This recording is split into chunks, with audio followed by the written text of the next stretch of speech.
अगर जरूरत से ज्यादा प्यार करने लग जाइएगा नींद से तो फिर आपको धोखा दे देगा। ठीक है ना। आप एक बात ध्यान रखिएगा, हमेशा अपने लाइफ में ना बाबू, आप एक बात का हमेशा खास ख्याल रखिएगा कि जीवन में सभी चीज का महत्व एक लिमिट तक ही होता है। अगर जीवन में किसी चीज से बहुत ज्यादा प्यार करेंगे ना तो वो फिर आपको नुकसान करेगा। ध्यान रखिएगा बाबू, कहते हैं कि रात रात भर जगकर पढ़ना शुरू कर दो। कहते हैं कि रात रात भर जगकर पढ़ना शुरू कर दो, क्योंकि किस्मत के सितारे तभी चमकेंगे जब नींद अधूरी रहेगी। ठीक है ना।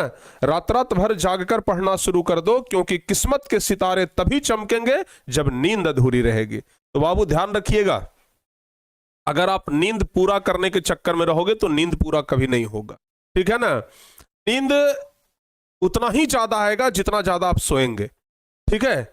आप एक बात ध्यान रखिएगा, हमेशा अपने लाइफ में ना बाबू, आप एक बात का हमेशा खास ख्याल रखिएगा कि जीवन में सभी चीज का महत्व एक लिमिट तक ही होता है। अगर जीवन में किसी चीज से बहुत ज्यादा प्यार करेंगे ना तो वो फिर आपको नुकसान कर देगा। तो इसलिए हमेशा ध्यान रखिएगा कि नींद से भी उतना ही प्यार करिए जितना की जरूरत है। नींद का जरूरत 5-6 घंटा से ज्यादा नहीं है। अगर जरूरत से ज्यादा प्यार करने लग जाइएगा नींद से तो फिर आपको धोखा दे देगा। ठीक है ना। वो आप ही को धोखा दे देगा। जिस नींद के लिए आप अपना सब कुछ छोड़ दिए ना, वो आप ही को धोखा दे करके चला जाएगा।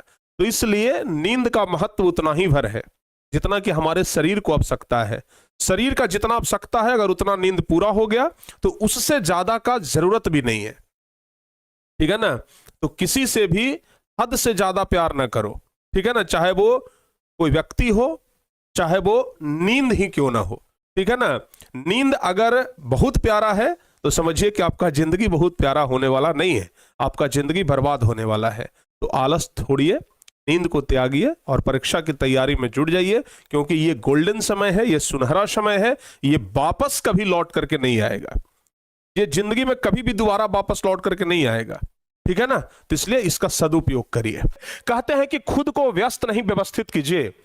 देखिए, व्यस्त रखना, अपने आप को व्यस्त रखना वो कारगर नहीं होता है। सिर्फ हम व्यस्त हैं भाई लोगों के दिखावे के लिए कि नहीं हम बहुत ज्यादा व्यस्त हैं, बहुत ज्यादा व्यस्त हैं, कोई बड़ा इशू नहीं होता है।